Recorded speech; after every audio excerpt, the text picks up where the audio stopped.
Hey, hey, don't hurt me. Welcome in, welcome in, welcome in.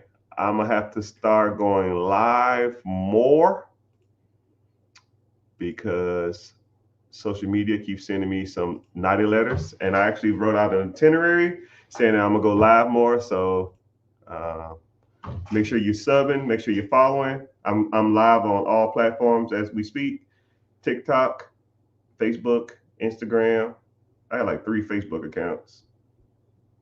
YouTube, Twitch, which I got a following there. I don't know. Maybe they're gonna be the next new Kai Sanat, but he I think he goes live 24 hours a day. It's crazy.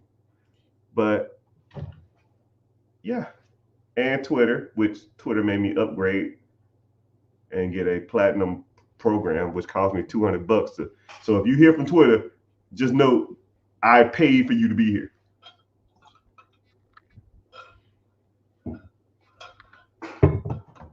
Welcome in, welcome in. Let me know where you're checking in from if you're checking in. Uh, and I'm glad you're here. If you're new here, if you never seen me before, you just start following for some random reason. You say, "Yo, man, this black dude look like he know what he's talking about," even though no one looks like they know what they're talking about.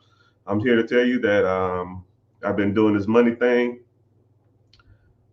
since like 2008. I got really, really efficient at about 2013. I started giving away the game for free at like 2018, 19, maybe 2020, and I just been providing value for a long period of time. And for years, people would say, "Yo, man, you do coaching, you do mentorship, you do one-on-ones," and I was just like, "Nah, man, I don't, I don't want to waste my time with it. I'll just give you the game for free." And it just people just wanted more and more and more and more and more, and just my time I got really thinned out trying to guide people. So now what I do is I offer a free webinar, link in the bio, and if you want to learn more about uh, credit, personal credit, business funding, LLC structure, S corp structure, taxes, 401k, investing, TSP, money market account, mutual funds, setting up trust, setting up revocable trust, irrevocable trust. We talk about business ownership, side hustles, talk about storage units, Airbnb. I mean, we break down real estate, Section 8, Sub 2, wholesaling, bird dogging. I mean, uh, syndication deals. I mean, dude, we talk about everything under the sun when it comes to real estate. So, I mean, it is what it is. And by you clicking the link in the bio, it's a free class. It's like an hour and some change. And a lot of people will ask me, "Man, do you sell courses and stuff like that?" I don't do the course thing. To me, a course is like going to online college. Online colleges don't really teach you anything, in my personal opinion. You kind of learn the material. You almost teach yourself. They'll give you the books, they'll tell you what to read, and then they'll give you questions over the test. They'll give you test questions in the form of test, which I mean, in theory, I can do this at home by myself. I can look up the information myself. So why am I paying you to teach me something I can just look up? And then um, I do personal appearances a lot too, but a lot of personal appearances stuff I try not to do a lot of because one thing about personal appearances is you'll go out and meet different people. You go out there and see different people, and you'll go to this event. Let's say it's $500 or something like that. You might get a bite to eat. You might take a couple photos. You might go through the event. They might talk about some stuff. They might get into details of some things, but it's kind of hard to remember any of that stuff. And then you're gonna be hyped up for the week afterwards. But then afterwards, you're just gonna be like, man, I don't, I really get no value from that. But to me, true value on anybody's time that has information or it from coming from a place that you want to be is either like a coaching or a guide or a mentor. So that's where you need to kind of be focusing on. So whenever you're looking at stuff, you need to be looking for mentors. A mentor will walk you through the processes. They can kind of look at what you're doing, evaluate what you're doing right and wrong, and kind of guide you to what you need to do. Now, I'm not going to say I'm the best one on the planet or the best one in the United States, but I will tell you that I can dissect a lot of people's um, financial journey because I look at money differently. I've been good with money since damn near like 11 years old, 10 years old. I've been told my whole, you know how like, I don't know what you've been told your whole life, but I've been told I'm good with money since I was like 10 years old. Right? I used to like save up money. Like I remember I was in I was like in the cafeteria at like 5th grade or 6th grade. And I would sit there and stare at the ice cream. And then the cafeteria lady would be like, "What are you doing?" I said, man, that ice cream looks good. I really want one. And she says, "What, you don't have any money?" I said, "Oh yeah, I got the money. I just don't want to spend it on ice cream." And she was like, said most kids don't have that kind of restraint. Most kids would just buy the damn ice cream. I said, "Well, I'm not most kids. I ain't gonna say I was most kids. I was like, well, I'm trying to save up for something bigger, and I just want, I'm trying to save up for something else. I don't want to spend it on ice cream and junk." And just those type of mentality. Ever since I was a kid, it's just the way you should view things. You should try to view things from a money perspective.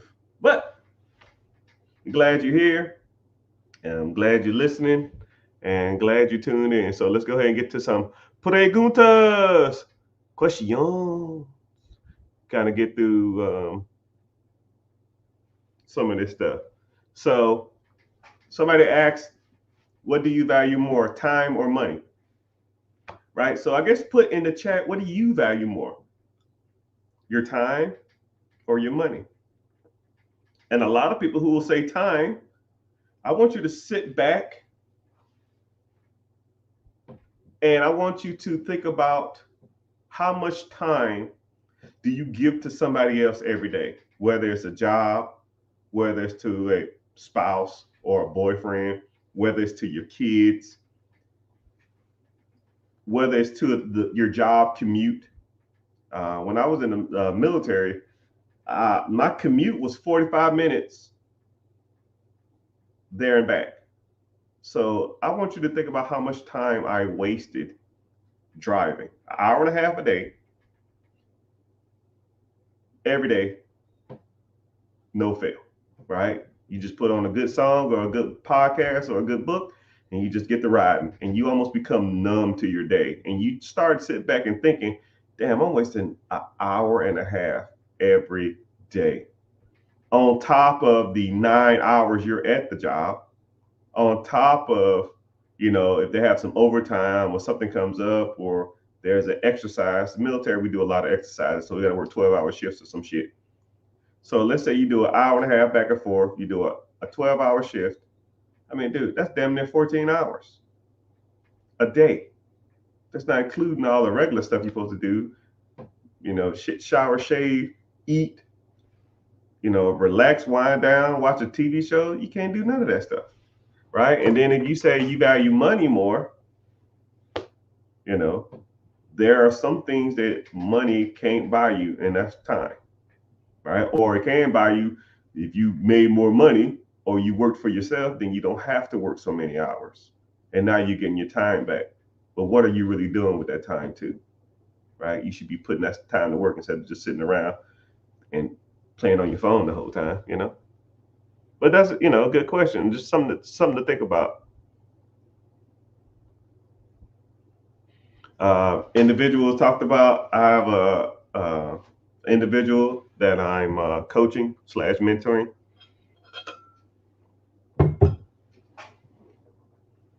He says I always give good insights, and I'm making him rich.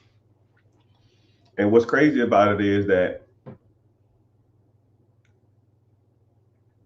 like, I don't see it in a lot of people, but when I hear him talk and I see what he's doing, he'll get there. It's almost like, say you're a basketball coach and you look at kids all day long, but some kids just walk in the gym and they just have it. Some people just have it. They know what they want. They know how to get there, and they're going to do everything they can to get to that next level. And I can appreciate that. So if he continues to do whatever I tell him to do, or we can kind of collaborate together and kind of get him to a similar goal. Once he get to a certain point, then it's all downhill, right? And I'm gonna break something down for y'all when it comes to real estate. There's a level of real estate ownership that when you get there, it's almost no turning back. It's no turning back. So let's say, for example, you're looking for $100,000 properties. Let's say you have to put $15,000 down on a $100,000 property. Okay. And let's say he's making $500 a month in rent per property. $500 a month. The down payment on the property is $15,000. And let's say every month he puts $500 out of his pocket and takes the $500 in rent. That's $1,000. 15 months, 15,000. Simple math. Now he buys another property. So now he's at $1,500 a month. 1,500. Next month, 3,000. Next month, 4,500. 6,000. So now he's at that 15,000, 11 months or 12 months. And then he's going to be at 2,000. 2,000 goes into 15,000 7 times. That's 7 months. He buys another property and another property. 6 months. Another property. 4 months. Another property. 2 months. Another property. Now he's buying them every month because now he makes $15,000 of income on these properties. So now if he was doing this while still working, now he could almost devote his whole day towards finding property. So now he got 15,000, he buys one a month. 15,000, then goes to 16,000, then goes to 17,000. And then before you know it, it takes $15,000 to buy another property, but now he's making $7,000 over his rental properties and rental property. So if his bills are $6,000 a month, he can buy another property every month and cover his expenses.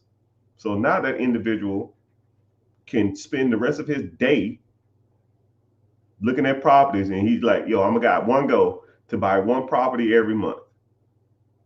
He buys one property, he's good.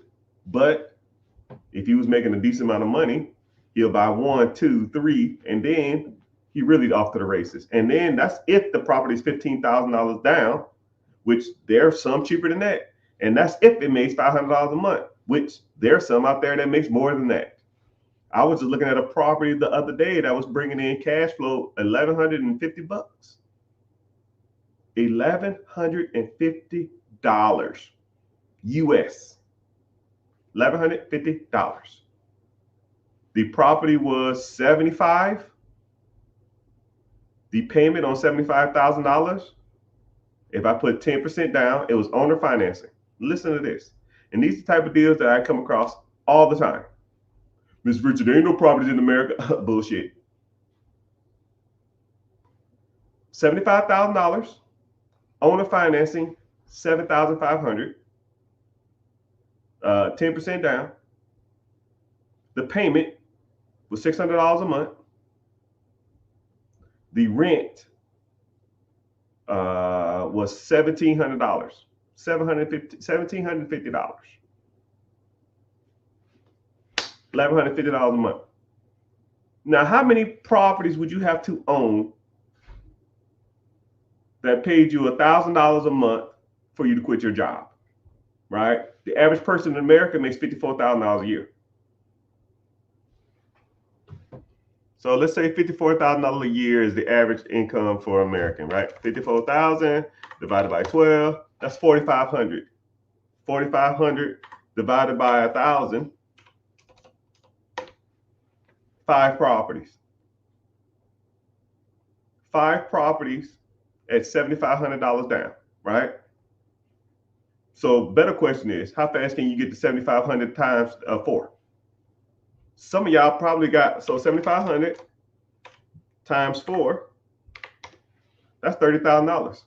And you know what I get all the time? Hey man, I got 30K. What can I do? Man, I got 45K. What can I do? That's your answer right there, man. That's your answer. Man, I got 15K. That's 2 properties. I got 15K, 2 properties that pay you cash flow.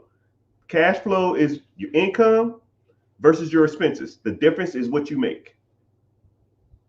You put $15,000 on 2 properties, okay? They pay you $1,000 a piece. That's $2,000. 2 times 12, that's $24,000. $24,000 minus $15,000 your down payment, you made $9,000 that year.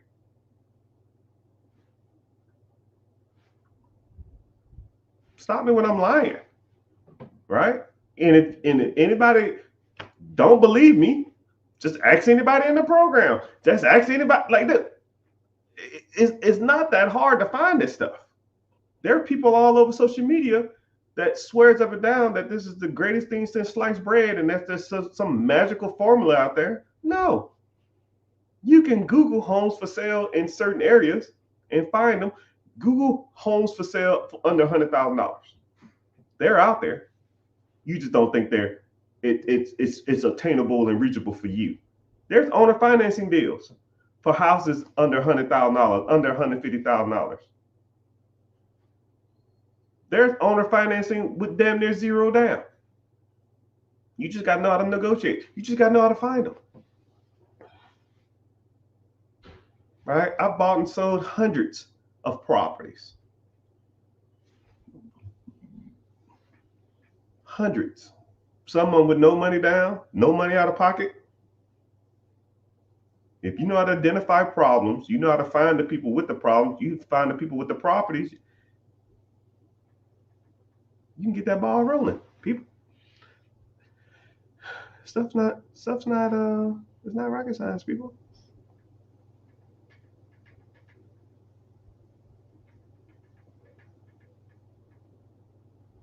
Hey everybody for coming in. Welcome. We have let's see what the subject is for today. But if anybody want to get started, somebody asks, what is the first step? It just depends on what you want to do, right? I do offer, let me see. I offer a free webinar, link in the bio. It should be starting here soon, sooner than later. I offer this different time slot, so just go in there and see when the next one's available. It's more likely Wednesday at 9 p.m.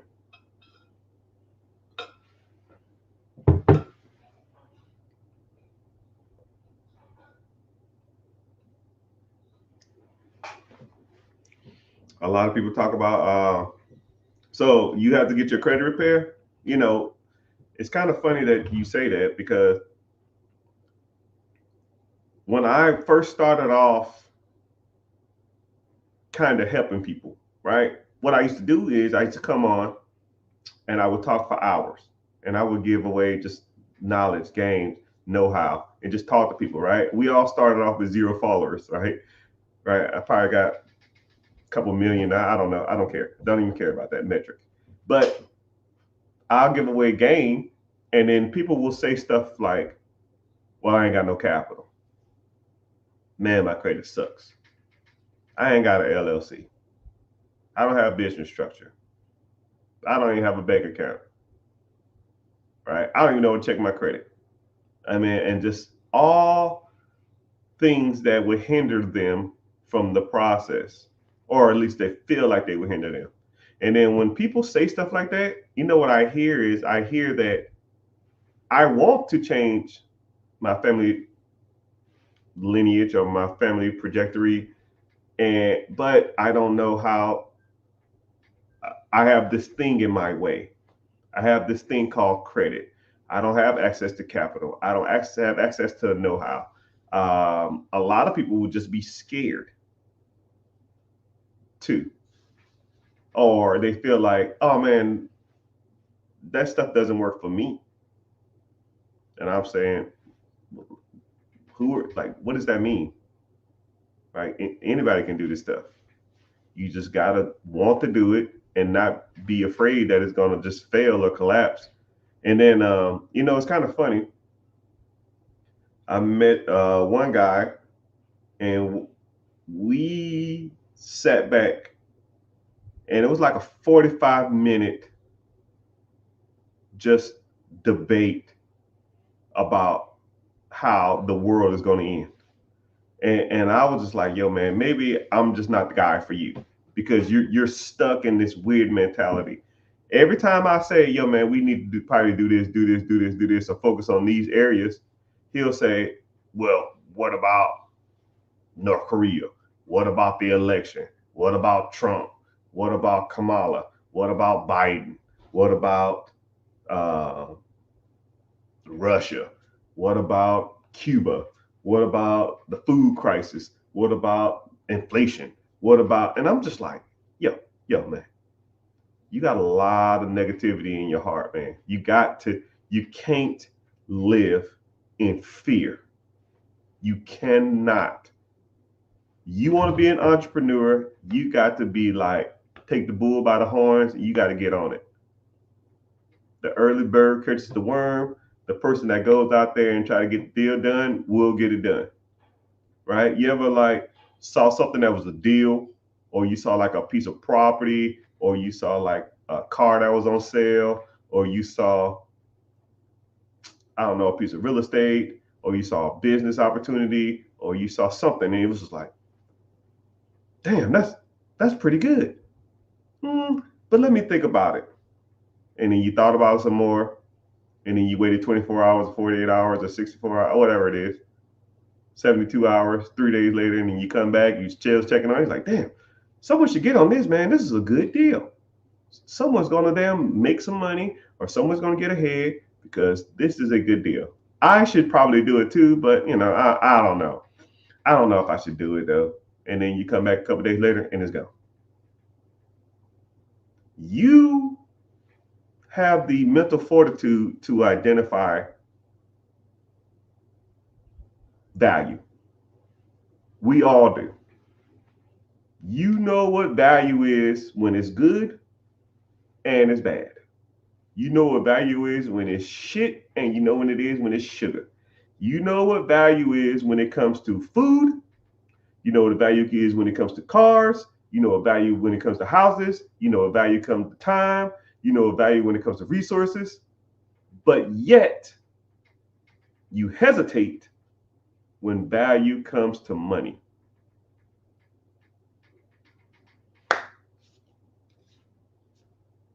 You saw a dress that you wanted to buy, or a shirt that you wanted to buy, normally $50, on sale for $5.99.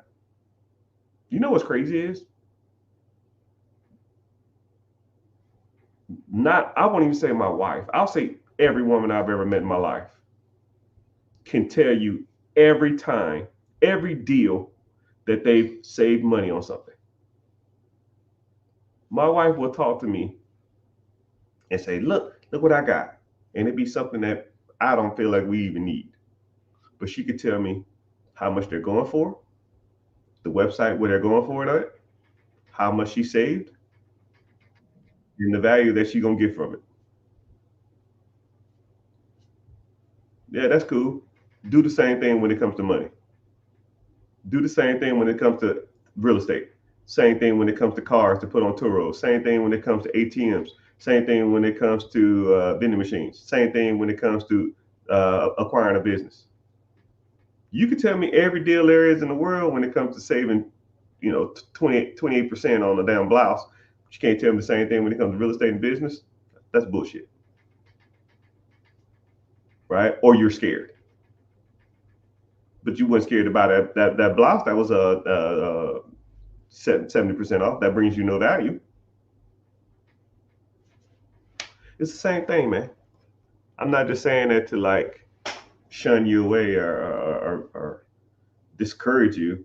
All I'm saying is that you have an innate ability to identify a need, a problem, a solution, and value. Why are you hesitating to do the shit? Doesn't make any sense.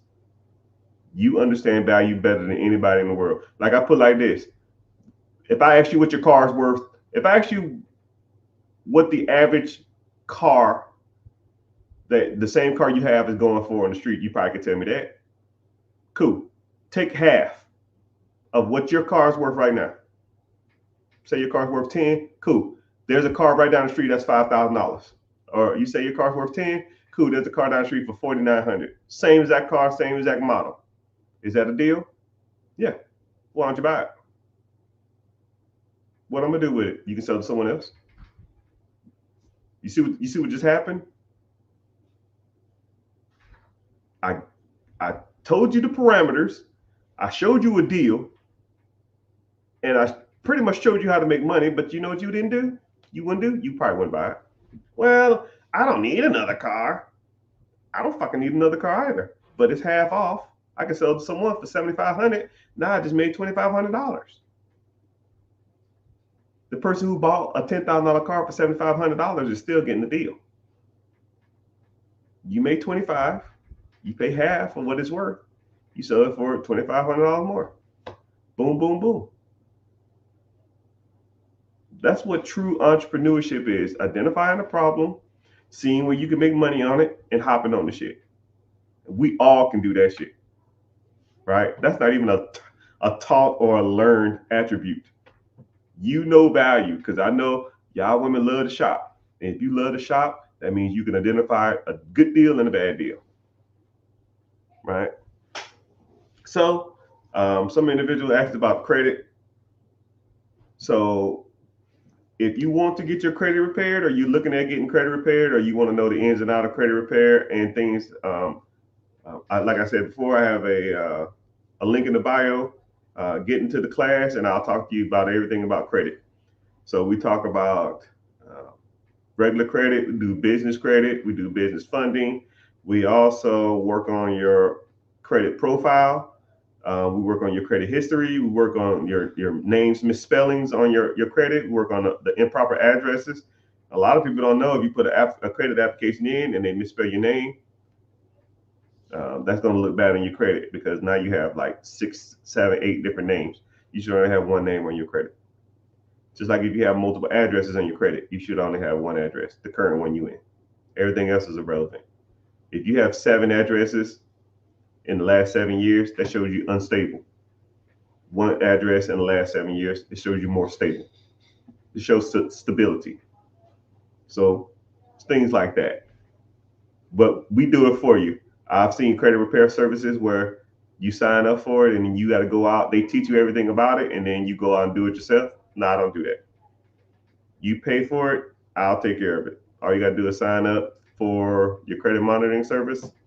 And then after that, it's downhill from there.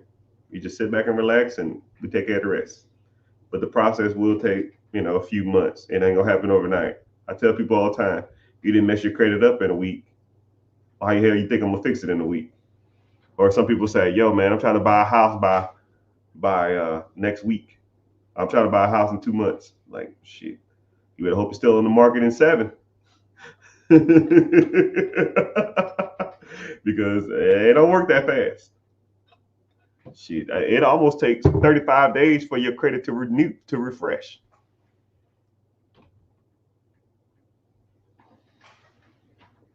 Individual said, I just finished my MBA. Congratulations, young sir.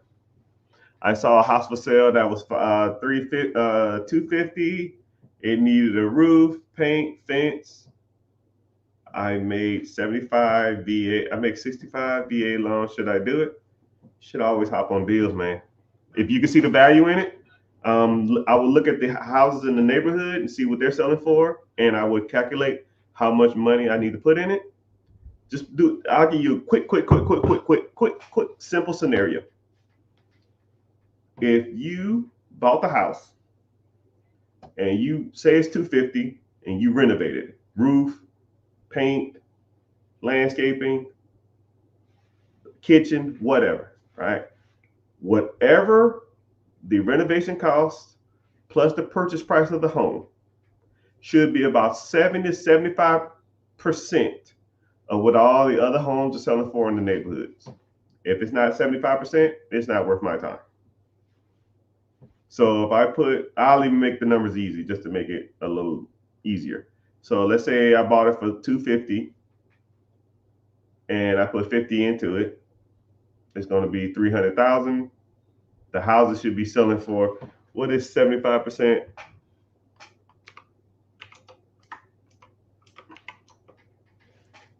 So the houses should be selling for about, the house should be selling for about 410-ish. If I'm buying it for 250 and putting 50 in it, yeah, I should be having about $100,000 worth of equity in it. If it's not, it's just not worth my time. But what's cool is you got a VA loan. He said I had a VA loan. So VA loan means you got to put nothing down. You use a VA loan for a property, they're going to want to do an inspection on that property. It's got to have the four major components. You need a good roof, which you don't have, electrical, plumbing, HVAC. You need all four of those things to have a good, and it has to be living condition. It has to be a livable house, right? My first VA loan, it needed a lot of work, but it was a livable home. So if you can find a livable home that has good AC or current AC, roof, plumbing, and electric, then, and you still can put money into it and still make money, those are your best bets. I mean, that's the holy grail. That's the unicorn of homes, because VA loan, you can move into it zero down, and you can make money. You don't have to put anything into it. Then you have to put money into it to make it livable, but you're gonna live in it while you do the same process, and you pretty much forcing appreciation and forcing equity. But it's kind of hard to get approved for a home that's turnkey and still needs work and still VA approved for it. You can find it. I'm rooting for you.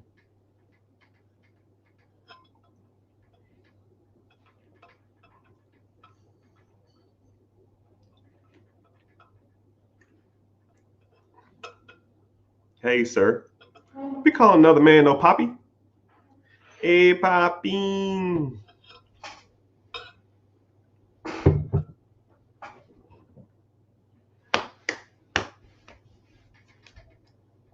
Individual asked, what is my expertise or opinion on grants? Now, I'm not the best at everything, but where I lack, others are strong. I have a friend who is one of the best grant writers out there, and if you get on my team or get into the group, I will introduce you to that individual, and then we get access to multiple grants. And every once in a while, what I'll do is they'll give me a grant that we apply for free, and they'll be like, "Hey, yo, here's a 3-minute grant," and I'll text everybody, "Here's a 3-minute grant," and you just put in your name, your business name, what your business do, how can you use this grant to help others, and then you go. 3, 4 minutes, 2 minutes, and $4,500. Somebody got to win. You might as well put your name in it. But there's tons of grants out there, right? You just got to know how to apply to them or apply for them. And like what this person did is they made pretty much a program where every month they'll send you out a grant list, and you just apply for the ones you want, instead of you going out there and trying to find them and going out there and trying to do your research on what's the best grant and try to stay up on it. No, you just get a newsletter with everything you want on it and just click on it, and then you just apply, which kind of makes sense. Makes it a whole lot easier.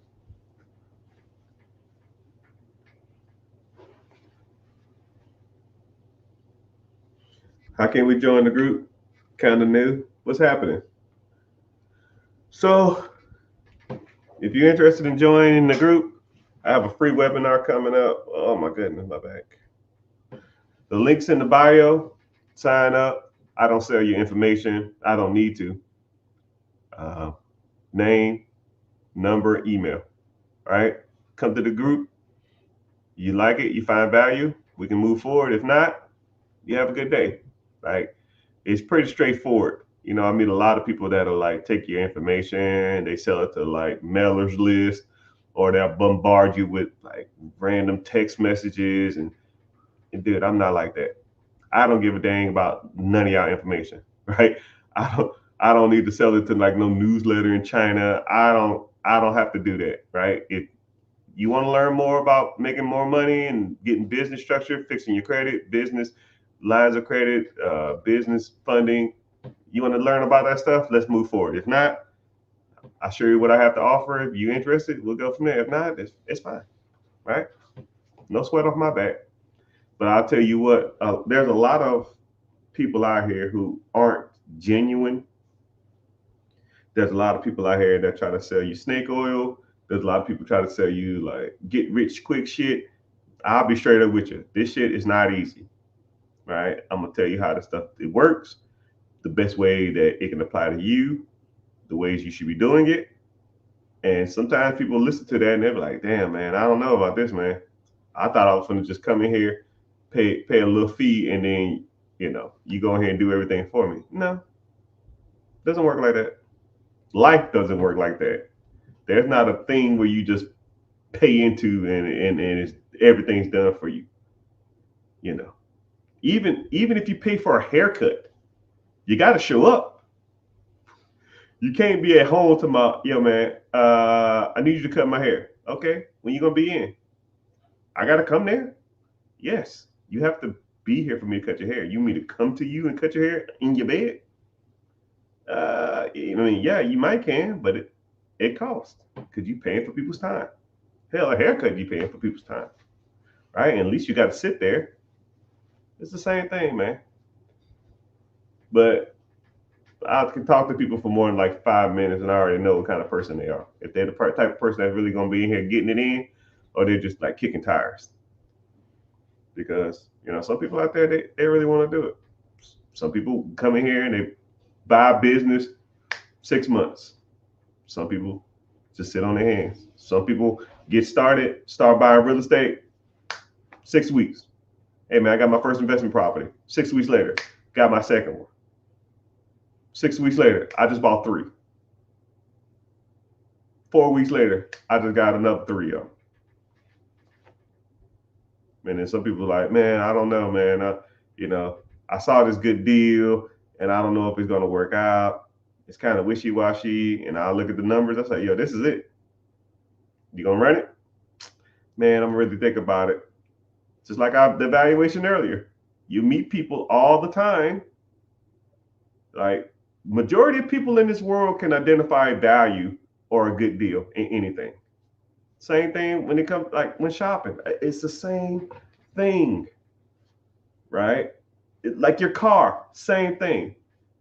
Take your house. Let's say if you have a house. Every house on your neighborhood is selling for $400,000, but your neighbor's house came up for sale. Let's say your neighbor came to you and was like, yo, man, I'm thinking about moving. Well, what happened? Yo, man, I got convicted of grand larceny. I'm going to jail for 20 years. Shit, that sucks.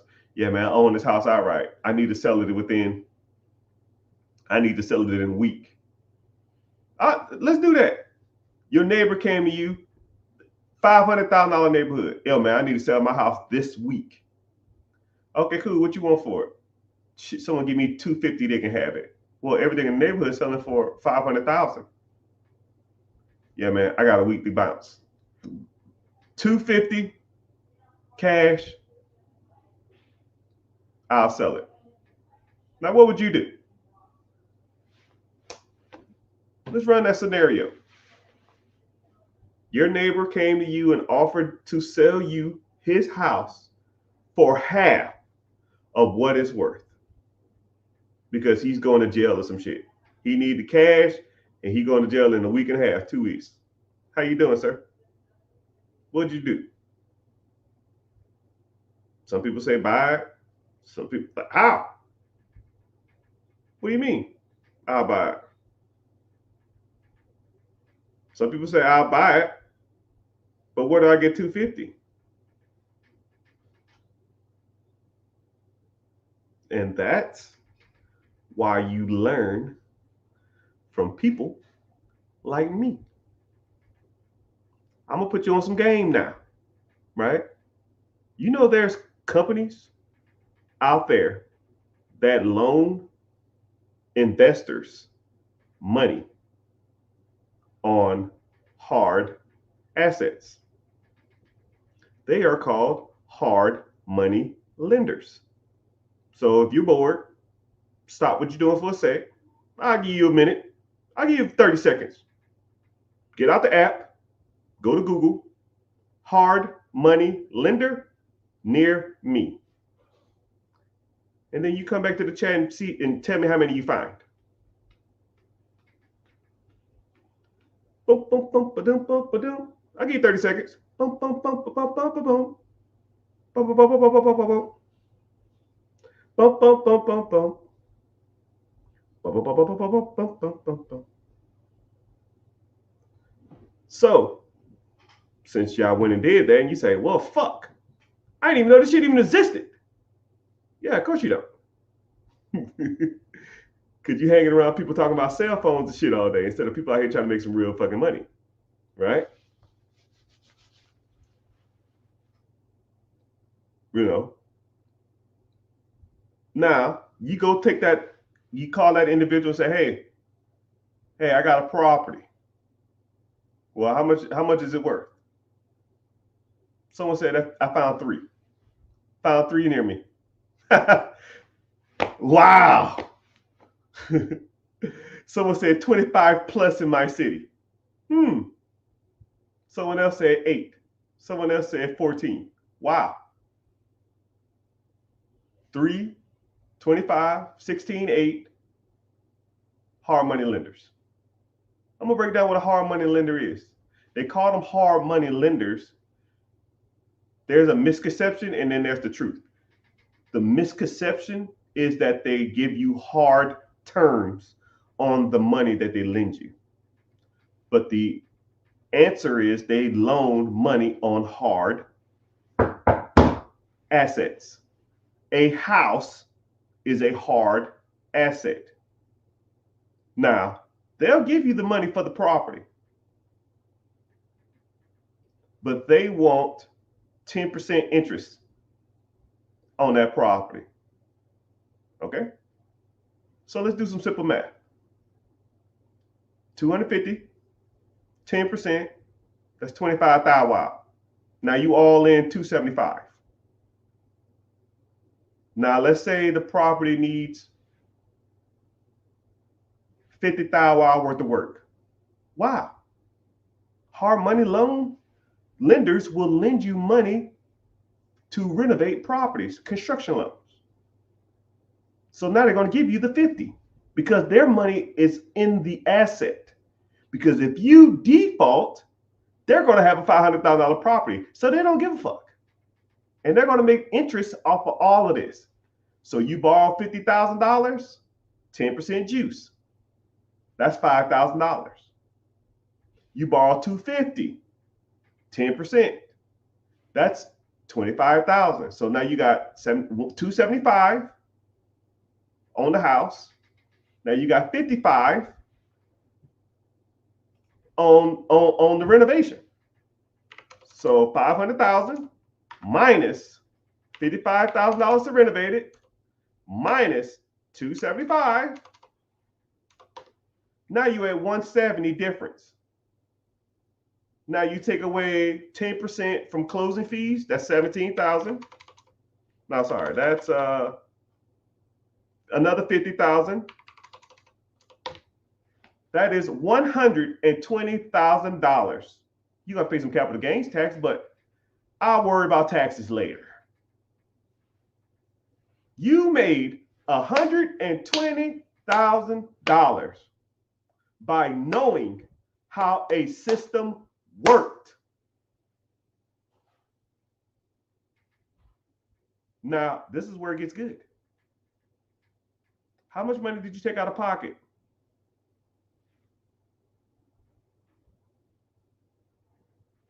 How much of the work did you do? The $50,000 was a construction loan. You just paid a contractor.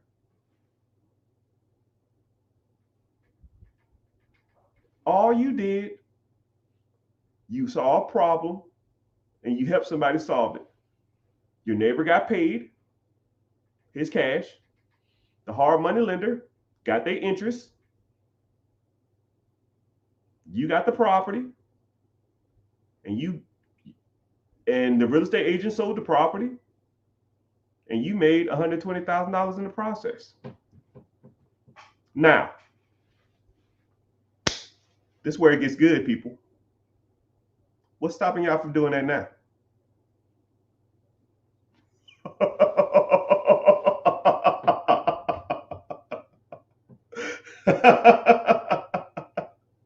What's stopping y'all from doing that now?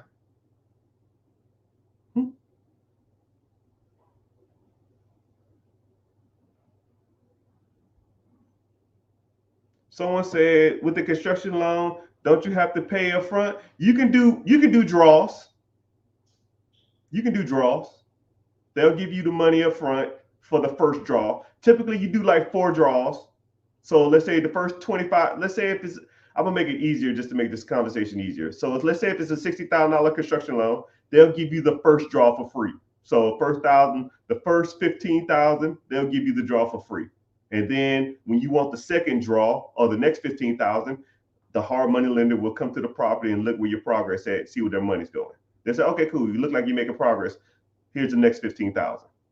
Now you got $30,000 in. You say, hey man, I need my next $15,000 draw. They're gonna look at the contractor. They're probably gonna meet him. They're gonna look at the budget, and then they'll say, okay, cool. Here's your next 15,000. And then when they say, okay, cool, I'm in the home stretch, they give you draws. They don't give you the whole thing up front. It's called a draw system. But that's a good question. Based on draws. Now, back to what I was saying. What's stopping y'all from doing that now? Man, my neighbor ain't selling no property. Not literal neighbors, figurative neighbors. How many distressed properties are within a square 30 miles of where you are? I know the answer. I'm just seeing, give me a percentage. Give me a percentage.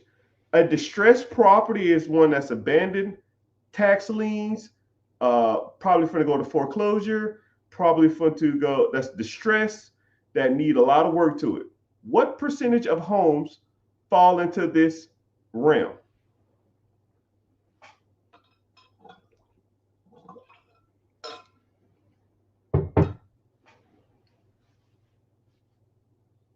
%, 10%, 15%, 19%, 30%. You drive down the street in the average homes, most homes are fixed up. There ain't a lot around here. I live in a good neighborhood. Bullshit.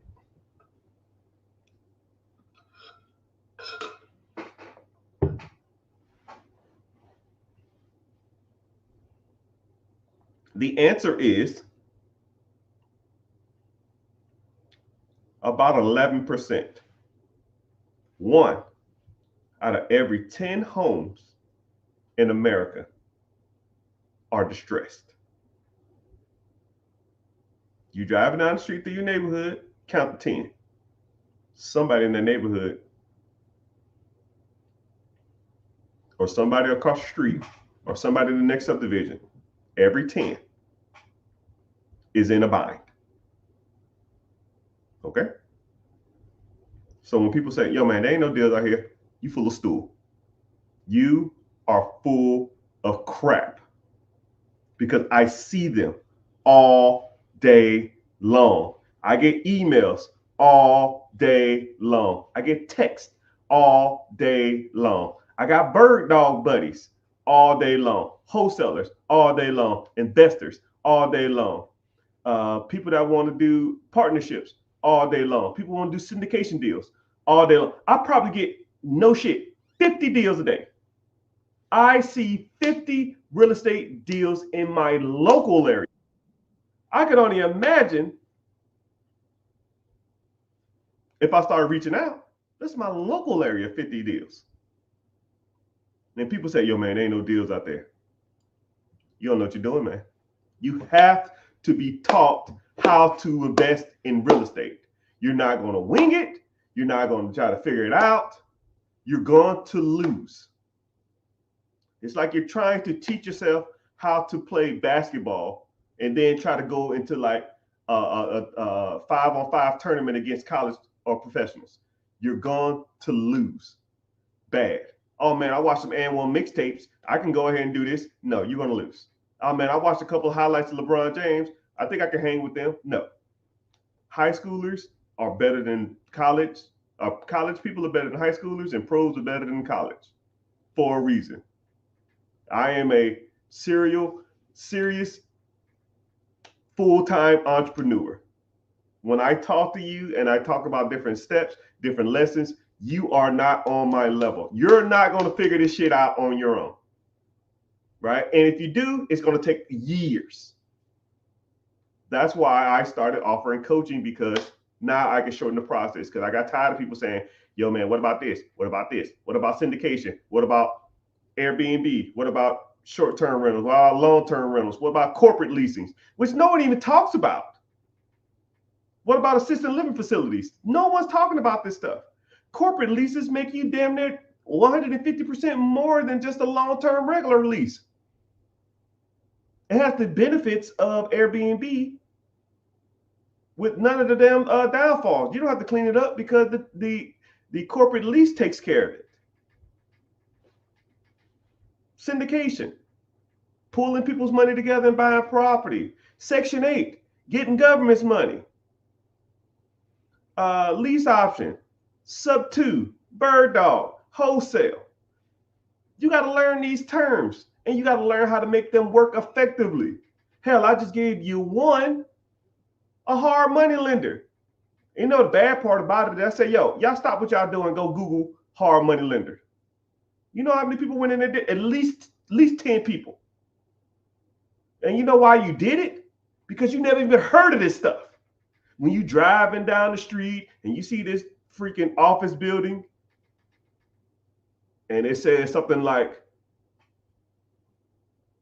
building financial group or money solutions or Sunshine Financial Group, you're like, what the hell is that?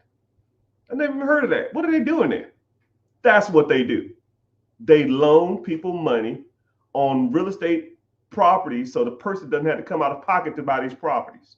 And if you default, they just take the property and then they fix it up and then they sell it for a profit. Or you can give them the interest. That's what they do. A lot of y'all probably even heard of that shit. That's why you have to learn. Now, could you go ahead and figure that shit out yourself? Yeah, it's going to take you some time. All right. And what's the difference between a good hard money lender and a shitty hard money lender? All right. You want to learn that too? Let's go. I can teach you that. Right. Or you can sit around and call hard money lenders all day and try to figure some of that shit out. And then you're just wasting your time. Time is more important than the money, man. I promise you that.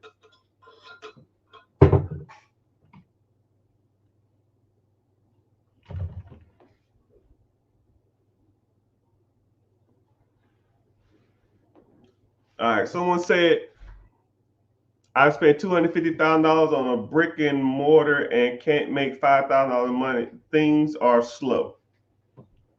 Well, mister, I don't know what you bought, but you should have came to me. But I don't know if things are slow. I think things will pick up a little bit after this, after we find out what's going on and with interest rates and in the White House. But it just depends on what industry you're in, and depends on what you're working on. Someone said, hey man, I got 100K. What's the best way to invest it? Sir or ma'am, you're rich and you don't even know it. you are rich and don't even know it. You know, it's funny. I meet people who I start sitting on certain kind of money, and it's just funny how, like, I'll meet people that get inheritance. I'll meet people that get a windfall of money. I get people that are like sell their house and they're just sitting on 100, 200, 300, $500,000, and they're just like, yo, man, I don't know what to do. And I'm just like, yo, bro, you rich, right? Or at least financially free. You know, first of all, I'll tell you this. You need to know what you want to do in life. Let's say if you have six figures sitting around, what do you want to do? Do you want to be well off? Do you not want to work? Do you want to be rich? Or do you want to be wealthy? Because those are all just risk tolerance. That's the difference. You know, you can buy a business for $100,000 that's making you, $40,000 a year. And let's say your income is $45,000 a year. I mean, well, shit. Now you damn near ain't got to work. You just bought it for cash.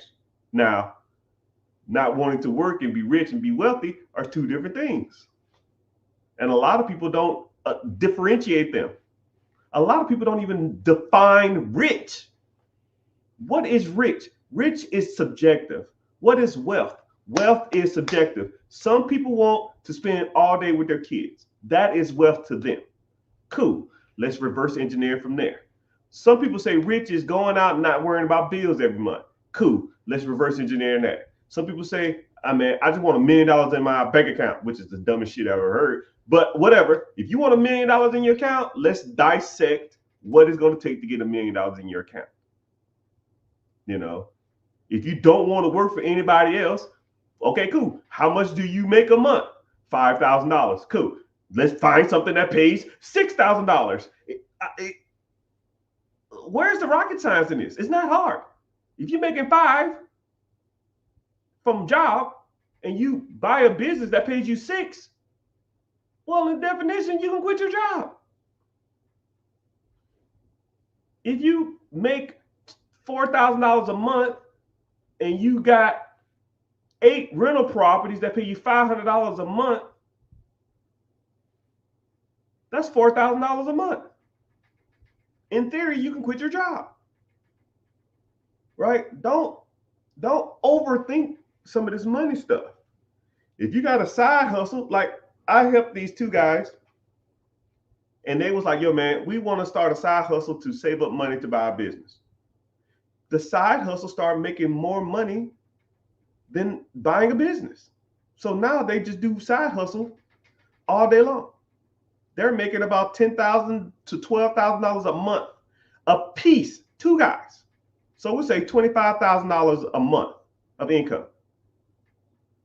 Now I say, yo, man, you can take that $25,000, set it aside, and let's go buy you a business here soon. They said, no, we're good. This is working out fine. We've been doing this a year. I think we can do this full time. Or then they was doing it full time, and then they off to the races. You know, and I can appreciate that, because a lot of people get blinders on, and they can't see what's right in front of them. If you saving up, you got a side hustle, and the side hustle is making you enough money to quit your job, but you want to take the side hustle money and buy a business, but the side hustle money is making you just as much money as the business would, why don't you get in the business, right?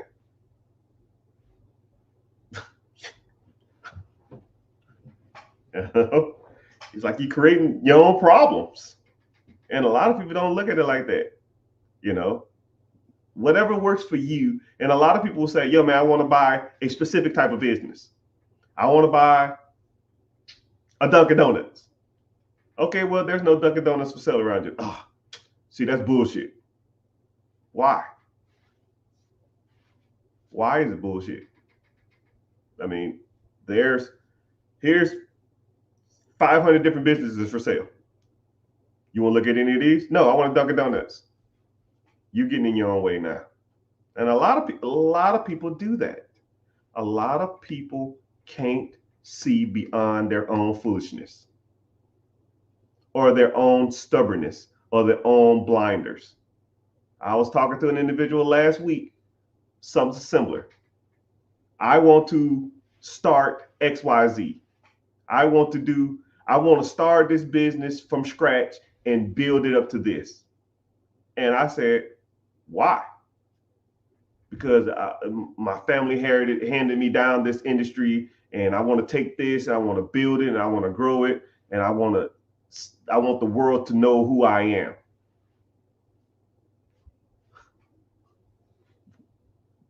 Why? I don't get it. I don't get it, sir. I don't. Why reinvent the wheel when you can just buy the wheel? Why build a car when I can just buy a car?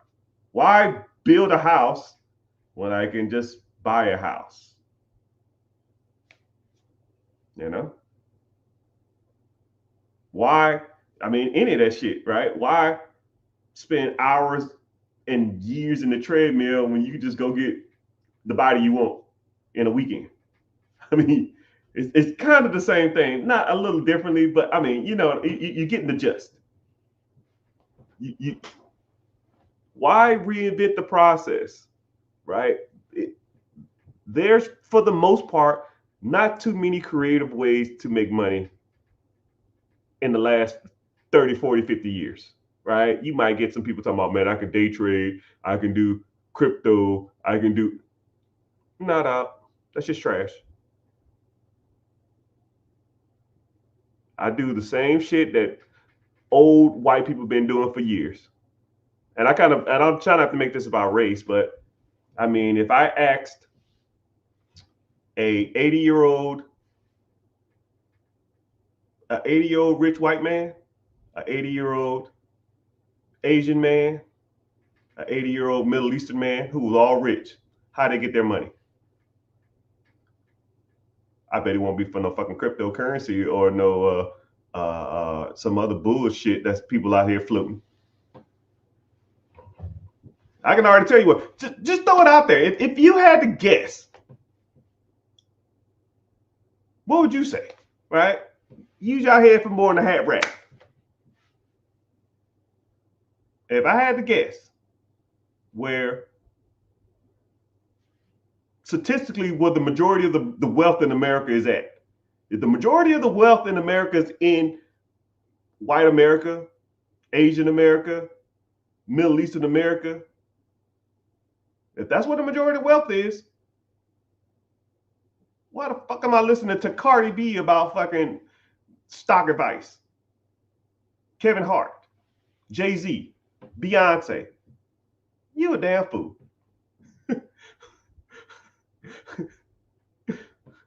Cardi B can't tell me nothing about money. Jay-Z can't tell me about money. None of it. Right? Hey man, I like your music. You know what? I saw you on YouTube, my boy. I'm gonna give you this play. You know what? Respectfully, sir, I'm gonna have to decline. Why? Because you made the majority of your money from selling albums. I can't rap worth a shit. Mr. Hart, I'm gonna have to respectfully decline. You made the majority of your money selling jokes.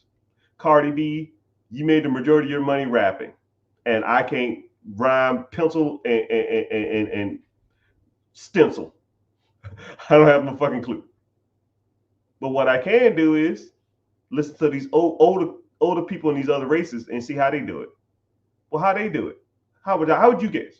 Stocks, bonds, mutual funds, ETFs.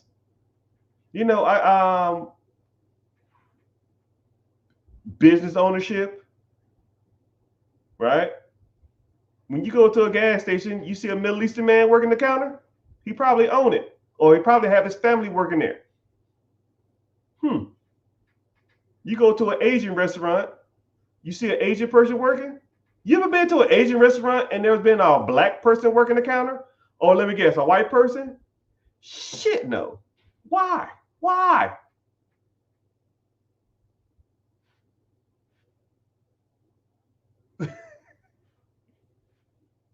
Why?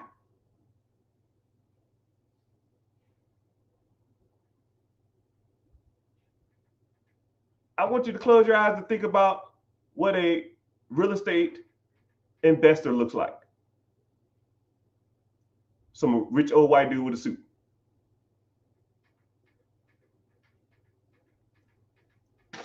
You know, the shitty part about it is you're looking at one. It's crazy. I'm not old. I'm not white either. But this is what a real estate entrepreneur look like. When you think of a business owner, probably think of the Middle Eastern, probably think of Asian, probably think of old white dude. No, this is what it looks like. I am him, and I'm the guy. When you think about an individual who invests in long-term ETFs, mutual funds, stock bonds, you picture some old guy in a suit looking at the stock tickers. No, I am him. This is what I do.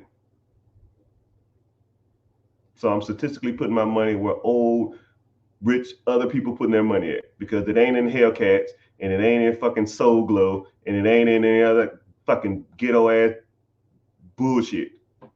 That ain't the play, right? That ain't the fucking play. And I wouldn't mind listening to more black people when it comes to this stuff, but there's not a lot of people out here who giving it some real game. They all talk about the same dumb shit, right? You put your money in this, and 2 months later, as soon as you give me a timeline on any type of returns, you've gonna lost me. I don't want to hear none of that shit. You give me 5K, right? And in 2 months, I'm a double. Shut the fuck up. That shit is trash. Trash. Trash. Trash.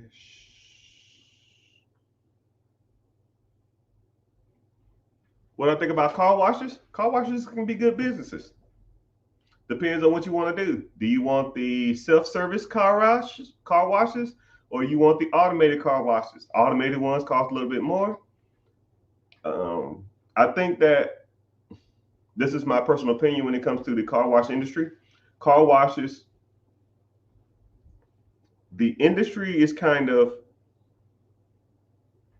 revolving or evolving into self-service, not to automated, but there's always going to be a niche for a self-service wash. So a lot of people just want to go through the drive-through, pay their $10, $15, and then go vacuum out their stuff. But there's always going to be individuals who have like RVs, individuals who have boats or have campers or have a trailer or have a flatbed they want to wash out. The automated service is going to be increasingly harder to get into because a lot of people want to go that route, meaning that people are going to try to lean towards getting out of the self-service with the bins and the quarters and stuff like that. So there's going to be, to me, in the next 5 to 7 years, there's going to be a huge gap on self-service. And I think that you probably need to start looking at those before you start looking at the, automated ones. That's just my personal opinion, though, right? But there's money in both of them, right? What is the cheapest fast food franchise to acquire? Man, there's tons, right? And I try not to say cheapest. I don't look at things as, don't look at something that's cheap. Look at the value you're going to get from it, right? Let's say if there's a business, let's say there's a Little Caesars and a Jimmy John's. I don't know. Let's say the Little Caesars is $50,000, but you lose $9,000 every year. But the Jimmy John's is $100,000, but you make $90,000 a year. Well, was it better to get the cheaper one? No, because you lose $9,000 every year as soon as you buy the shit. So don't focus on cheap. Focus on what makes money, and what can pay you a return on the money you put into it. That's where you need to be at. What makes people afraid of becoming wealthy? People have this, when people, okay, it's a scarcity mindset. When people don't have something, they're scared they're going to lose it. So what they do is they don't use what they have. So, for example, if like, say if you grew up your whole life and you never had anything, like you never had any money, you never really had any nice clothes, you never really had any nice anything, right? But then you got a little money and you start getting nicer clothes and nicer shoes and stuff like that. Now you're going to treat those better than the average person. It's kind of, it's like when I watch people who are like sneakerheads, and they can always tell you, yo, man, I never could afford a pair of Jordans. And I finally got a pair of Jordans, and I didn't want to crease them up. I didn't want to like damage them. I cleaned them every day. That is a scarcity mindset. If I bought a fucking pair of Jordans, I don't care if they're $200 or $2,000. I'm gonna wear them, I'm gonna dog them out, and I'm gonna throw them away, and then I'm gonna get some more Jordans. I don't like, people put the value in the wrong shit. And the same thing when it comes to money. If you've never had money and then you get a windfall of money, say there's an inheritance, you got a lawsuit, let's say you won a lottery, any of that shit, right? You're going to get a windfall of money. Let's say 50,000 popped in your account right now. You know what you're going to do? Nothing, because you never had it. So what do you do with it? You do nothing with it. You'll trickle it away. Let me get caught up on some bills. Let me get out a little debt. Let me take a little vacay. Let me do this. And it's going to be a $500, $2,000, $5,000, $200, $600, $800. And then 2 years later, that fucking money is gone. On what? Not a damn thing. But if you used to having money coming in, when you have it come in, you're just gonna put it right back to work. If I bought a business, it cost me $100,000, and then I get another $30,000 at the end of the year, I'm gonna take the $30,000 and I'm gonna put it down on another business. If I bought a piece of real estate that made me $100,000 and it makes me $15K over a year, I'm gonna take the $15K and buy another piece of real estate, right? Now, if I get a windfall of money, say if I inherited $500,000, I'm gonna just keep doing the same shit I was doing before. I'm gonna just go out here and buy more businesses and buy more real estate, because that's just what I do, right? People who don't have shit gonna keep doing the same shit that they was doing before. People who have stuff and have money and have those assets gonna continue to do the same shit they was doing before. That's why people are afraid of money, because they never had it. When they get around it, they get scared of it, and then they do nothing with it. I'm gonna give you a quick scenario. I'm gonna make this about military too. When I go to combat, one of my instructors explained to me this: people who aren't used to shooting guns, when the time comes to shoot a gun, they will freeze, because they think to themselves, man, am I doing something right or wrong? And if you freeze in a war type environment, then you will be a victim. I hate to say it. I'm not trying to be vulgar or gross. You have to, when information is presented to you, you have to do what's best for you. And if you sit on your hands, then nothing's good gonna come from that in time of war. So right before you go to a war, they will sit you down and talk to you about different types of scenarios, different types of shooting drills, different types of encounters, different types of any of that stuff. Because when the time comes and the shit hits the fan, what are you gonna do? Right? Everybody got everybody got a plan until you get hit in the face. What Mike Tyson said it best: you get hit in the face, then your game plan goes out the window. You know what you're gonna rely on? Your instincts and muscle memory. So if I'm normally buying properties, normally buying businesses, when money comes in, I'm just gonna keep buying businesses and keep buying real estate. It's the same thing. Or buying stocks, bonds, mutual funds, ETFs, and all that other kind of shit. It's the same thing. Same thing. Don't overthink it, right? Don't overlook it. Just do what comes natural. And if you're hanging around individuals who talk about money all day, and you associate with people that buy shit all day with real estate and businesses and investing in a 401k, TSP, Roth ETFs, index funds, when you hang around individuals and that's all they talk about, when you get the bag, that's all you're going to talk about. You hang around people that talk about grills and gold chains and dreads and Hellcats. You know what you're going to do when you get a fucking job and some money? You're going to buy a fucking grill. You're going to buy a gold chain. You're going to buy a fucking necklace. You're going to buy a Hellcat because that's all you know. That's all you're exposed to. And sometimes I don't think it's about being afraid. I just think that's just people's environment. That's what they're exposed to. I don't make people in their environment, but I tell people now, you are a product of your closest friends. And if them clowns ain't doing shit, then you're not gonna do shit either. If they spend all their money on clothes and shoes, then you're gonna spend all your money on clothes and shoes. If they out here buying businesses, then you go out and buy businesses too. If they're in the real estate, then you'll be in real estate too, right? Look at your closest friends. What are they doing with themselves? And if in 5 years, do you want to be exactly like them? If the answer is no, you gotta quit fucking around, man. Today's your day. You want to learn more? Click the link in the bio. I got a plug, right? I got a plug, right?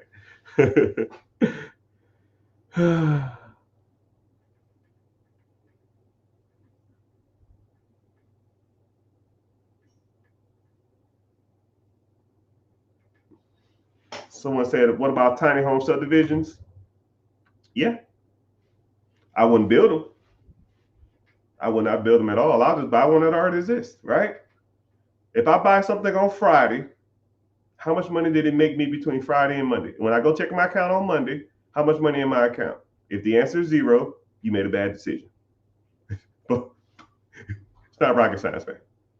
It's not. A lot, yeah, man. Is this good? Is this a good purchase? Cool. How much money you make on day one? Well, see, what happens is I got a buddy, right? Oh my goodness. No thanks. See, what happened is I'm gonna buy it, right? So I'm gonna have to do this to it to start making. No, I'm good. No thanks. So no. So see, what's gonna work is, see, it's at a discounted rate. It's normally worth $1 million, but I can get it for 50. What I'm gonna do is I'm gonna take it and I'm gonna live there for 6 months and you bought it on Friday.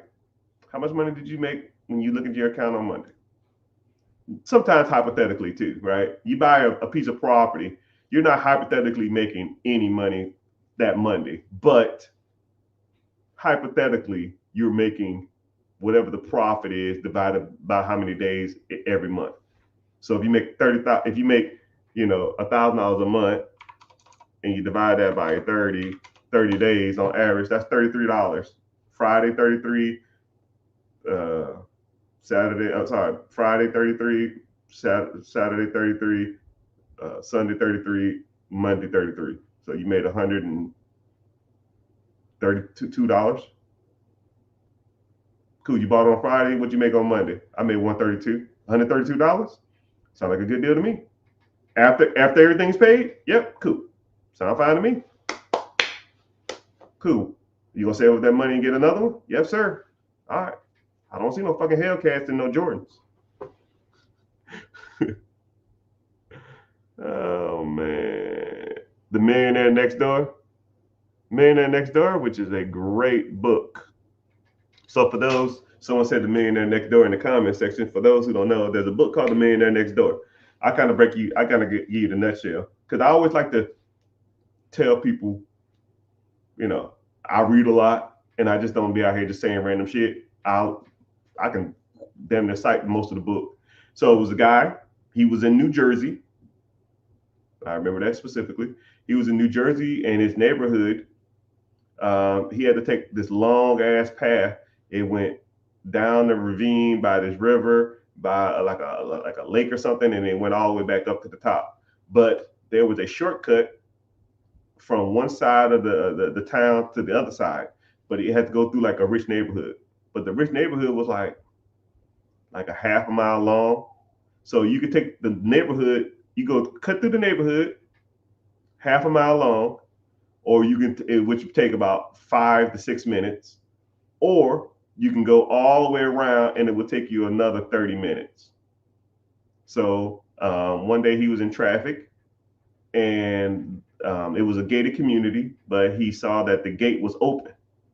So he said, hell yeah, I'm gonna cut through. So he cuts through the neighborhood, try to save him a little time. And he noticed that every house on this community, because it was like just, it was like a little subdivision, but it was a straight shot. And he noticed that these houses was like 7,000, 8,000, 10,000 square feet, huge ass mansions, huge. And he was just like, who the fuck lives in these houses? And then the crazy part about it is his house was like 3 subdivisions over, pretty much from that area. So three subdivisions down the road. So maybe 3, 4, 5 miles maybe. And he was just like, yo, who lives in these houses? And so what he did is he went to work and all he could think about is, man, who lives in these houses? Who are these multimillionaires and probably even billionaires that I didn't even know was in this damn neighborhood? I always saw the gated community, but I never knew what they were talking about. So what he did is, his next day off, he sat in front of the gate and a landscaper came through and he followed the landscaper through the community. He got a like a little vest. It said like surveyor or some shit like that. I forgot what the vest said, but he had a clipboard and he had a list of questions. I think it was 10 questions. And he went door to door and asked them all 10 questions. What do you do for a living? How much money do you make? How long have you been doing this? Do you have any advice or guidance for anybody who wanted to get in that industry? What do you think stops successful people from, like, what do you think stops successful people and broke people? What keeps people down in America? And all this other kind of stuff. He went door to door. And he said he had to come back to the neighborhood multiple times to get everybody. And if they went home, he would come back. He would have like a little map and he would mark them off. And what he learned is that the majority of people who are rich don't really have like this ultra high net worth income and some shit. Like people think, oh man, this guy's a doctor, this guy's a professional athlete, this guy's a lawyer, this guy. No. They just own 1 or 2 processes that make them a lot of money, or they own some real estate, or they're real conservative, or they'll have like 2 normal jobs and they're extremely frugal, right? I remember one specifically. One was it was 2 accountants. 2 accountants. They both made $75,000 a piece, which is $1.50, which people could consider a lot of money. But they drove shitty cars. They didn't eat out. They didn't spend all their money on junk. They rarely take vacations. And everything they got in, they invested it.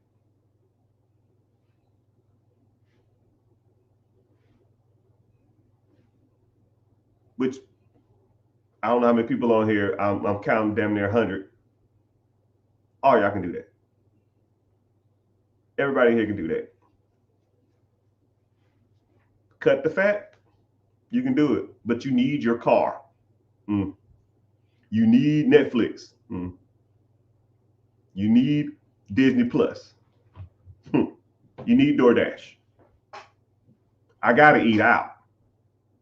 I feel like I'm working for nothing if I don't eat out. All right.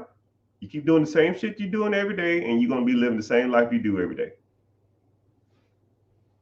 Right? I don't make the rules. It's in a book.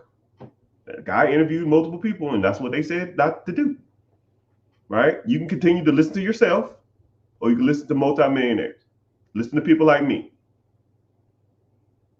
Multi-millionaire.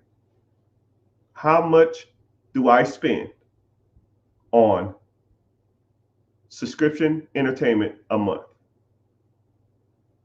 $4. I have one subscription service. And only reason I have that because I go to sleep to it. It's like Netflix? Nope. Paramount? Nope. Hulu? Nope. Disney Plus? Nope. Cable? No. None of that shit. And then the bad part about it is, if y'all want to be honest with me, how much money do you spend between, I'll give you the internet.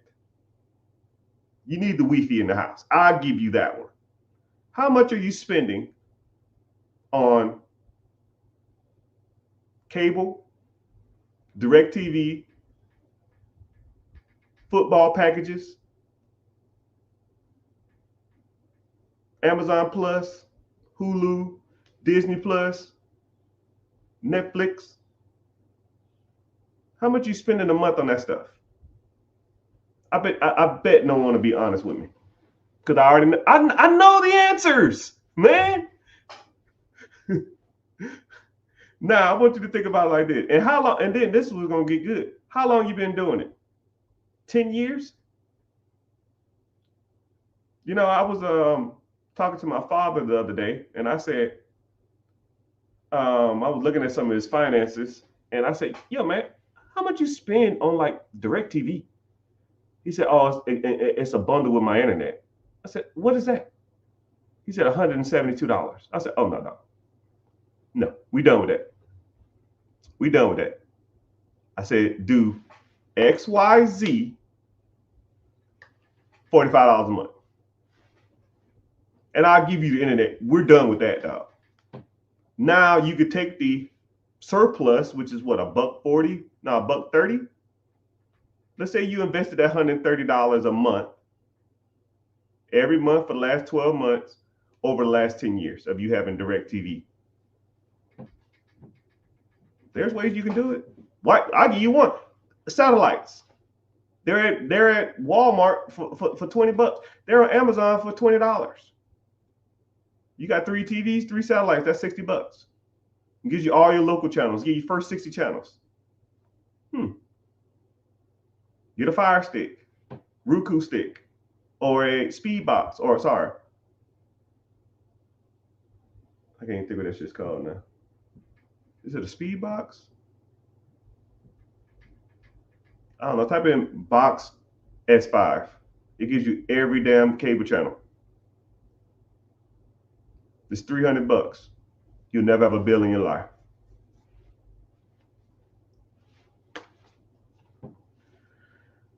And then you take the surplus and you invest it. Don't go out and say, "Oh, well, I got an extra $150 now, so I go out and go to the club." That's stupid. That is dumb. A burn box? No. I can't think what it's called now. Surplus box? Or it's not a burn box. It's called a,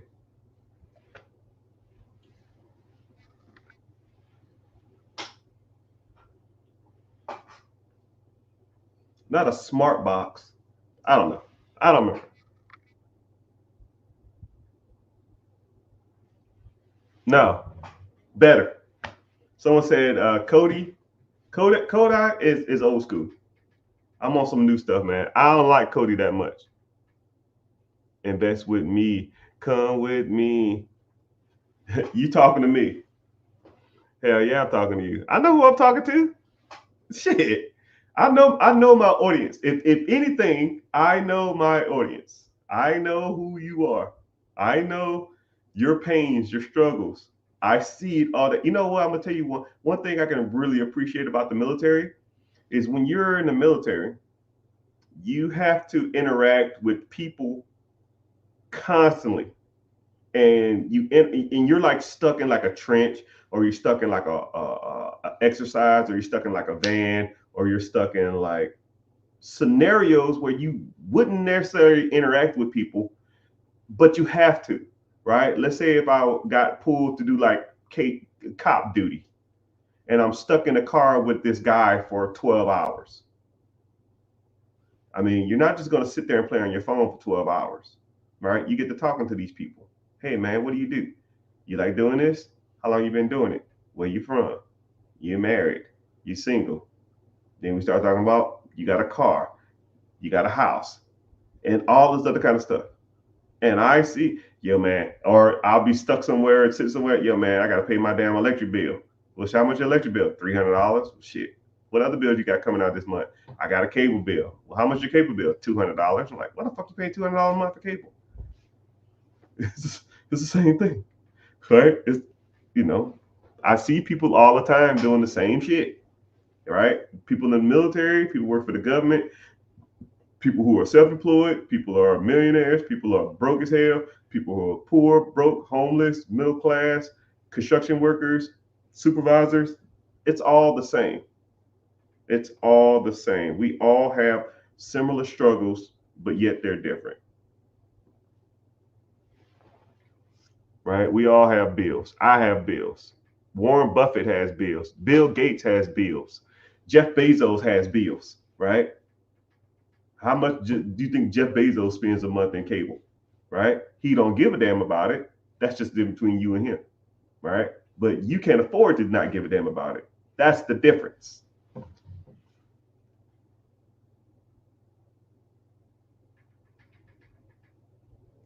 What's happening? 700 credit scores. I see you, brother. I see you.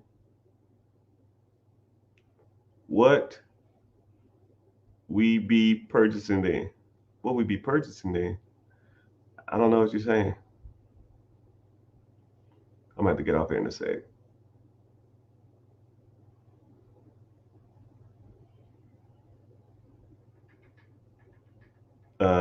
Probably hoarders. What are you talking about? The millionaire next doors people? I don't know the reference, but you got to pick your poison, man. Right? You got to be selective on what you spend your money on. Right? I hate telling people what to spend their money on, but you almost got to look at your financing and money as like a commodity. All right. I want you to like visualize how much money has came through your hand. Right? Let's say the average person makes $55,000 a year. Let's say you're 45 years old. So let's do some simple math, right? You've been working since you was 18 years old. Let's say from 18 to 30, you've made $30,000. So 18 to 30, which is 12 years, you made $30,000. So 12 times $30,000, that's $360,000. And from 30 to 45, you made 54,000. Right? So 360, 54,000, that's 15 years. 15 years at $54,000, which the average American makes. That's 810,000 plus the $360,000 you made from when you was a kid. That's $1.17 million. If you're 45 years old, you probably made $1.1 million in your lifetime. If you worked since 18 years old. I got you $30,000 from year 18 to year 30, then year 30 to 45, 55,000. Almost $1.2 million. Now, I want you to look at your life and say, what do you have to show for it? Do you have $1.2 million worth of shit to show for it? Probably not even close. Do you have $120,000 worth of shit to show for it? Probably not. Do you got $12,000 worth of shit to show for it? Probably some furniture, some other shit. Probably some shoes and some clothes. Right? If you don't own your home, I want you to do this experiment. If you don't own your home, turn your house upside down and put everything that you own in a grassy field. And let's say everything that's in this pile, I turned your house upside down and I dumped it all out. And I'm going to come through and I'm going to give you half of what that shit's worth. You bought a Gucci bag, You bought some clothes, you bought some shoes. Okay, cool. These Michael Jordans were $200. I'm gonna give you $100 for it. This Gucci bag was $500. I give you $250 for it, because that shit is only worth what someone's willing to pay for it, right? Just because you paid that much for it don't mean someone else will. You gave it the value when you bought it. That doesn't mean that it's valuable. Oh my goodness, they don't want to hear that shit. Damn, that's a bar. Woo! Damn, that was a good one. Oh, god dang. Gucci put the price on it. You gave it the value when you bought it. Now, if you didn't purchase the shit, then Gucci will lower their prices. And then they will keep lowering it until you pay for it. But if you never bought it, then you give it no value. When you spend $1,000 on Gucci, you give it the value. They don't. The price doesn't dictate shit. I can put $1 trillion on this fucking house. Now, if a clown want to come pay $1 trillion for it, then they gave it the value. I didn't. I just put a number on it. Oh my goodness. That's a bar. Woo, man, that's going to be a meme. Whenever y'all see that, say, I remember that. When y'all see it, because I record everything and I'm going to put it right back online.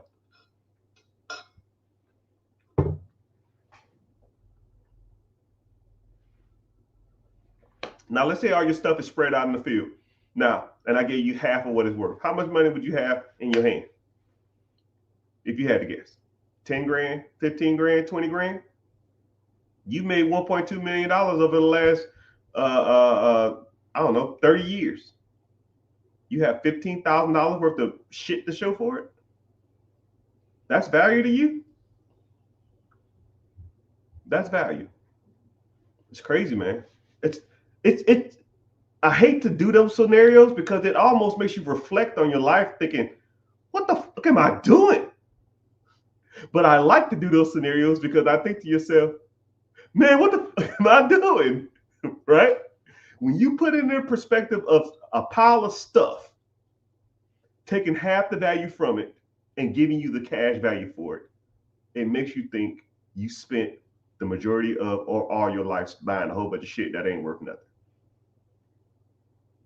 Now, if you had a house, we can sell the house.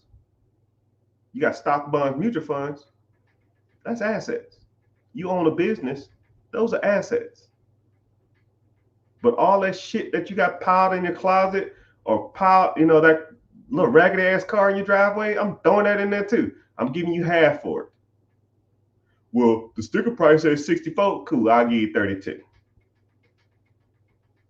That's what we're going to do with that. Well, I owe 40. Well, it looked like you negative $8 grand then, man. I didn't tell you to buy that shit.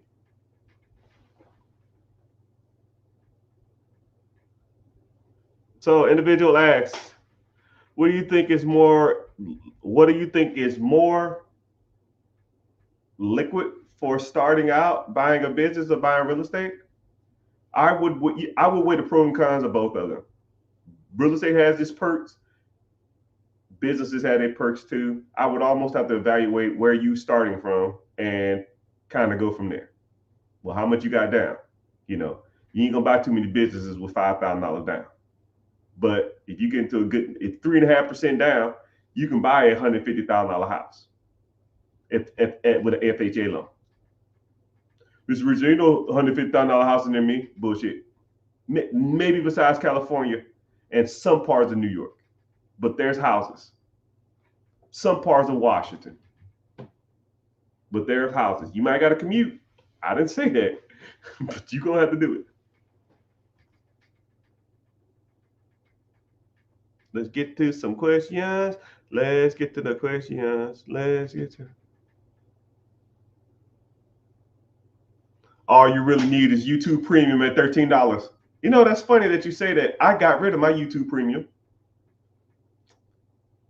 You paying $13 a month not to watch commercials, which you can skip in 5 seconds?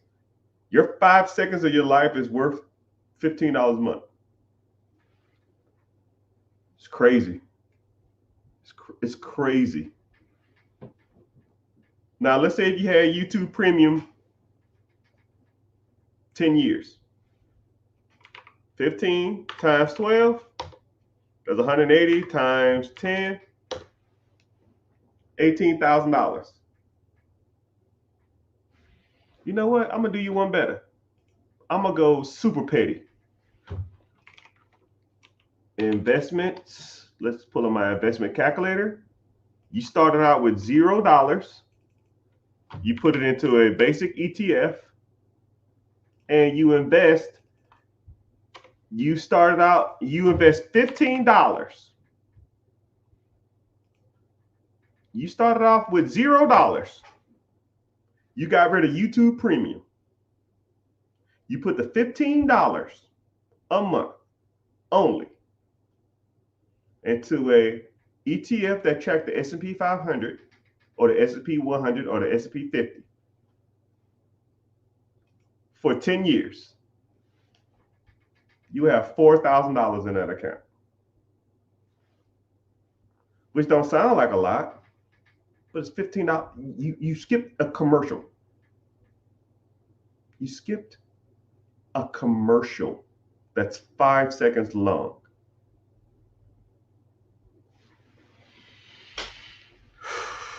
Hey, bud, I found a great business to buy. Beach rentals, asking 175. Yeah, man, I'll have to look at the financials.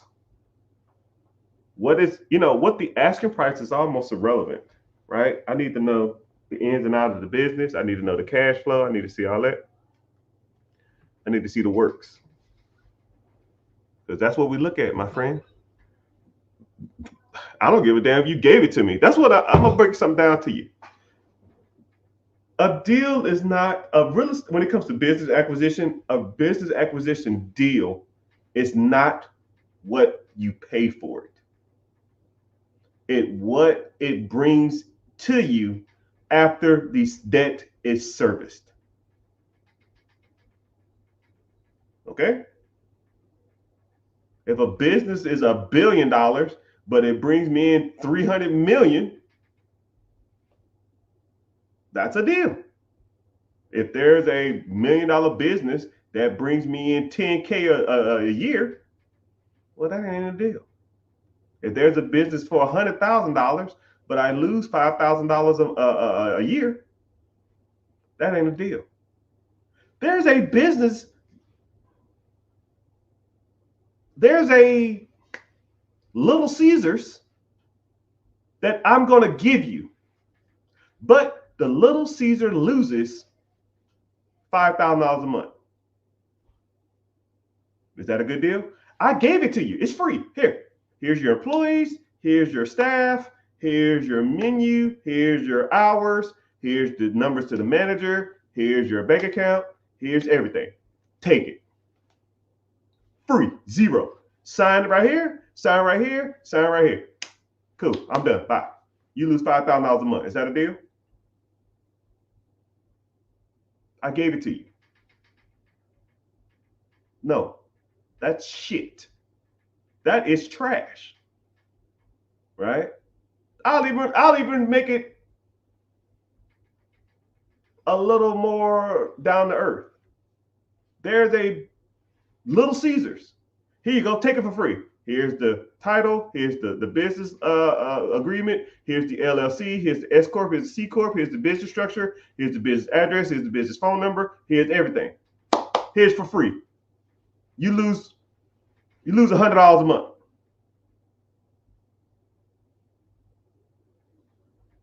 You still want it? Mr. Rich, I can turn it around. You're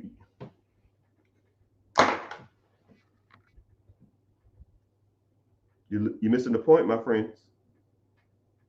You are missing the point. Why turn some shit around when I can just buy it already turned around? Why groom a woman to be the perfect wife when you just can find the perfect wife? Why a car that I can make it to the car I want it to be when I could just buy the fucking car that's already what I want? Why buy a business that I could put money into it and turn it around when I can just buy one that already has the insights and the money that I already want. Stop me when I'm lying, people. Stop me when I'm lying. Y'all over here got me throwing my Tom Fords, man. I don't really like idolize designers and shit like that, but you know, these glasses was pricey. I got a discount there. You shouldn't be buying no name brands anyways until you get to a point. Oh, Superbox, that's what it's called. Somebody said it. Superbox. Superbox.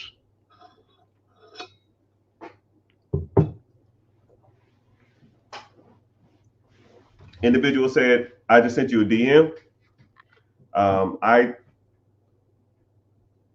I answer all DMs on Sundays and some parts of Mondays. The DM game is nasty, man. It's nasty. And then I wasn't feeling the best for like a week and a half.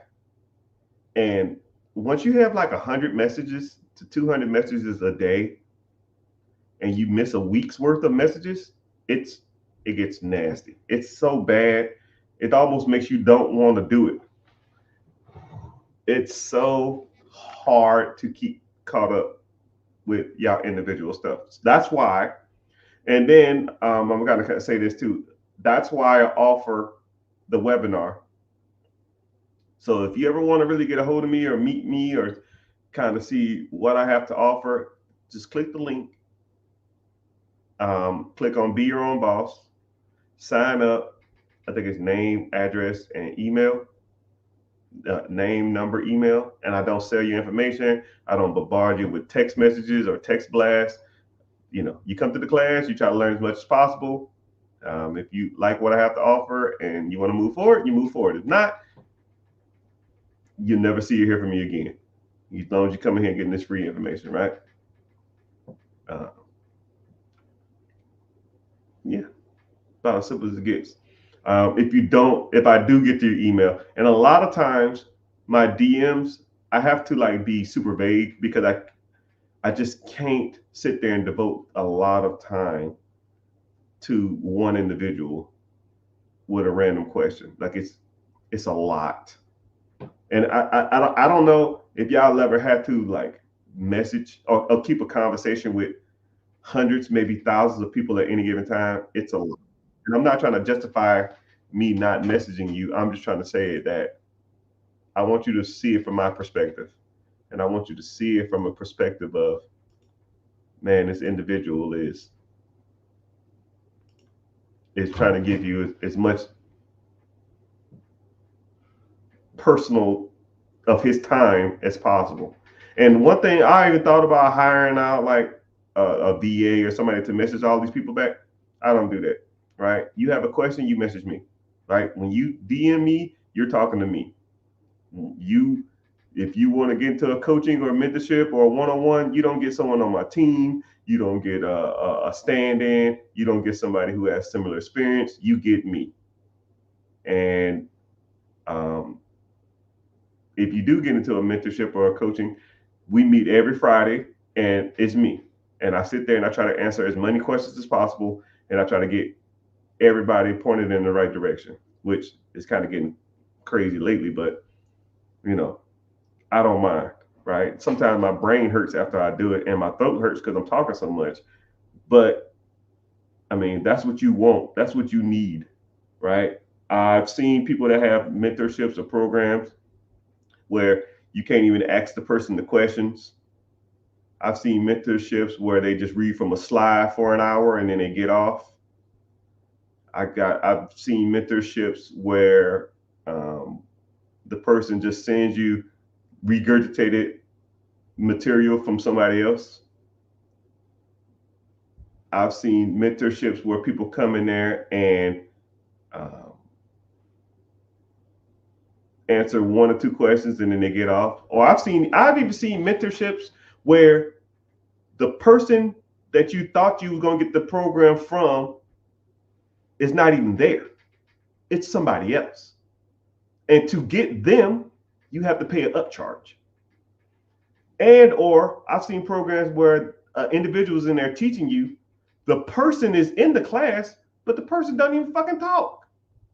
Heaven forbid you ask them a question, and all they're gonna do is tap dance around the damn question. None of that shit here. You want to talk to me? You get me.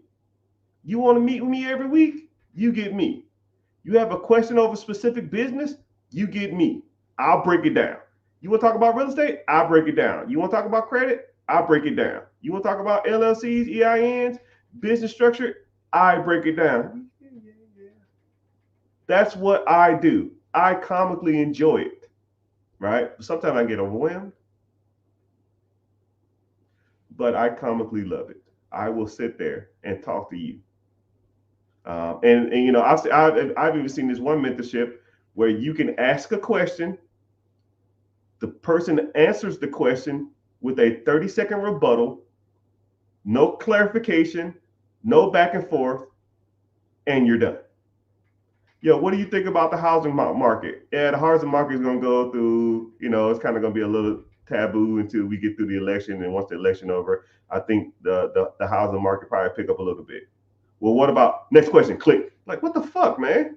Like, like, like, I just want to have a good debate. I mean, you ask me a question, I want to answer the question to the best of my ability. And if I don't, I'll say, hey, I'm gonna look this up, or let's do this for now. I'm gonna go look something up, and I'm gonna come back to you. Right? That's how you motherfuckers. That's how people grow. Can't be cussing, right? Aunties, and grandmas might be watching me and stuff like that. So those on social media, YouTube, TikTok, no, sorry, YouTube, Facebook, Twitch, uh, Twitter, X, my Instagrams. I appreciate y'all being here, but they don't allow me to talk over 2 hours. So, I mean, I had to get off of there, but I appreciate you for being here. So generally, whenever you watch a live on those social medias, it has to be 2 hours, or I have to like get off and then get back on. So I'm probably not going to get back on today, but make sure you're following if you're on those social media platforms. And if you find value in any of this type of stuff, make sure you follow. Make sure you just show your support. Watch the content. Leave a comment. Just say thanks for your time. I never knew this stuff was even out there. I like your mentality. And if you want to, you know, learn more, you know, like I said, come to the free class. We talk about all this kind of stuff. But I appreciate you being here, and thank you. Make sure you're following. Yes, sir.